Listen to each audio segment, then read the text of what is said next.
Siberian husky జాతి శునకాలంటే dog లవర్స్ని తీవ్రంగా ఆకర్షిస్తాయి. అంటే వాటిని చూడగానే హస్కీ జాతి శునకాలు ఎలా ఉంటాయంటే నీలి కళ్ళు. అంటే మిగతా శునకాలతో పోలిస్తే ఈ శునకాలు చూడడానికి కాస్త నక్క, అదేవిధంగా తోడేలు మాదిరి కనిపిస్తూ ఉంటాయి. ఐస్ ఏదైతే ఉన్నాయో కళ్ళు ఆ బ్లూ కలర్లో ఉంటాయి, నీలి రంగులో కనిపిస్తాయి.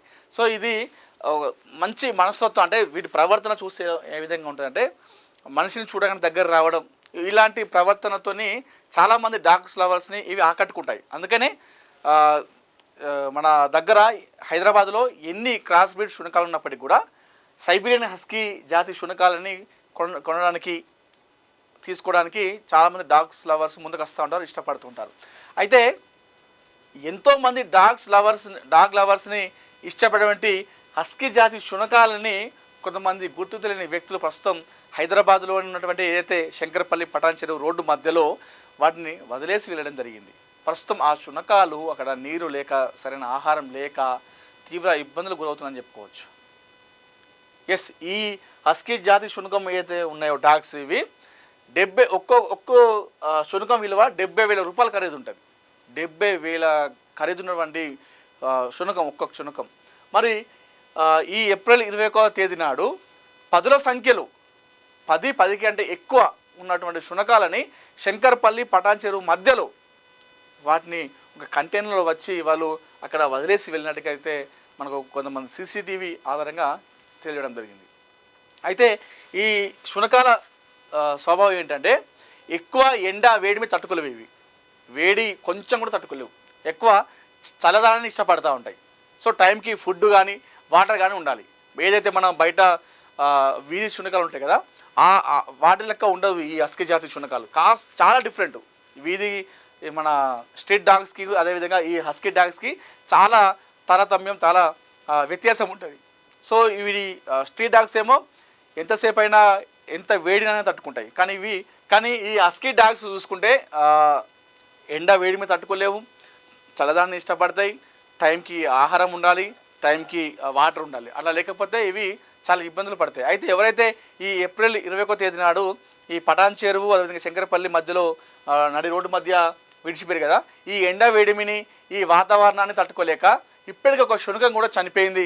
మరికొన్ని శునకాలన్నీ కూడా నీరు లేక, ఆ ఎండ వేడిమి తట్టుకోలేక చాలా అంటే చాలా నీరసంగా బక్కపలచగా అయిపోయిందని చెప్పేసి మనం చూసుకోవచ్చు విజువల్స్లో. మరికొంతమంది ఏమో వీటిని చూసి దూరం నుండి చూసి నక్కలేమో అని చెప్పేసి భయపడి పారిపోతున్నారు. మరికొంతమంది వీటిని చూసి చాలా క్యూట్ ఉందని చెప్పేసి కొంతమంది కార్లో వీటిని తీసుకొని వెళ్ళిపోతూ ఉన్నారు. సో మరికొన్ని కుక్కలు మాత్రం అక్కడ రోడ్డు పైన అక్కడ ఆహారం కోసం, అదేవిధంగా నీరు కోసం అక్కడ ఎదురు చూస్తూ ఉన్నాయి. మళ్ళీ వాళ్ళు వదిలి వెళ్ళింది కూడా నిర్మానుష్యమైన ప్రాంతం, అక్కడ కనీసం ఏది ఒక ఎడారి లాంటి ప్రాంతంలో వాటిని వదిలేసి వెళ్ళారు. నీరు లేదు, కనీసం ఒక మనుషులు కూడా కనిపించారు. అలాంటి ప్రాంతంలో ఈ హస్కీ డాగ్ను వదిలేసి వెళ్ళడం అనేది ఇది చాలా దారుణం అంటూ డాగ్ లవర్స్ అందరూ కూడా ఆవేదన వ్యక్తం చేస్తూ ఉన్నారు. అయితే ప్రస్తుతం వీటిని కొంతమంది గమనించి దీన్ని ఒక దగ్గరికి తీసుకెళ్ళడం జరిగింది. అయితే సీసీటీవీ ఫుటేజ్లో ఏదైతే ఏప్రిల్ 21వ తేదీ ఉందో ఒక కంటైనర్ అనేది వచ్చింది కదా, ఆ కంటైనర్ ఈ శునకాలని అక్కడ వదిలేసి వెళ్ళింది. ఏదైతే శంకరపల్లి పటాన్ చెరువు మధ్యలో వదిలేసి వెళ్ళింది కదా, అయితే ఆ పోలీసులు ఏదైతే వాళ్ళు విచారణ చేపట్టారో, అయితే ఆ కంటైనర్ ఏదైతే ఉందో కల్వరి టెంపుల్ ఉంది కదా మన హైదరాబాద్లో, ఆ కల్వరి టెంపుల్కి సమీపంలో ఉన్నటువంటి వాటికి సంబంధించినటువంటి ఒక కంటైనర్గా, ఆ వ్యాన్గా అన్నట్టుగా అయితే వాళ్ళు చెప్తా ఉన్నారు. సో మరి ఇది వారిదేనా, పూర్తిగా కల్వరి టెంపుల్ వారిదేనా, మరి అది ఆ కంటైనర్, ఆ వ్యాను మరి వారికి సంబంధించిన శునకాలేనా అనే కోణంలో కూడా పోలీసులు ఆరా తీస్తున్నారు. ఆ విషయంలో కూడా దర్యాప్తు చేస్తూ ఉన్నారు. సో మరి చూడాలి, మరి ఒక్క శునకం విలువ 70,000 రూపాయలు ఉన్నటువంటి ఇలాంటి శునకాలని మరి వాళ్ళు కొనుగోలు చేసి ఇలా బయట వదలాల్సినటువంటి పరిస్థితి ఎందుకు వచ్చింది అనేది మనం కూడా తెలుసుకోవాలి. మరి ఎందుకు వాళ్ళకి ఆలోచన వచ్చింది? ఎందుకంటే మూగ జీవాలు స్ట్రీట్ డాగ్స్కి ఏమైనా అయితే మనం చూస్తే మనం తట్టుకోలేము, అయ్యో పాప అని చెప్పేసి అంటాం. అలాంటిది ఇది ఇంకా కంప్లీట్ డిఫరెంట్. హస్కీ డాగ్స్ ఇవి. సో వేడి తట్టుకోలేవు, ఎక్కువ బయట ఉండలేవు, టైంకి ఆహారం ఉండాలి, వాటర్ ఉండాలి. అట్లా లేకుండా దాదాపు 20 రోజులుగా వస్తుంది ఇప్పుడు ఒక అడవిలో. సరైన ఆహారం టైంకి, సరైన వాటర్ లెక్క. ఒక శునకం చనిపోయింది ఆల్రెడీ కూడా తట్టుకోలేక. మరి చూద్దాం మరి ఈ వెనకాల ఎవరు ఉన్నారు అంటే వారితో కాక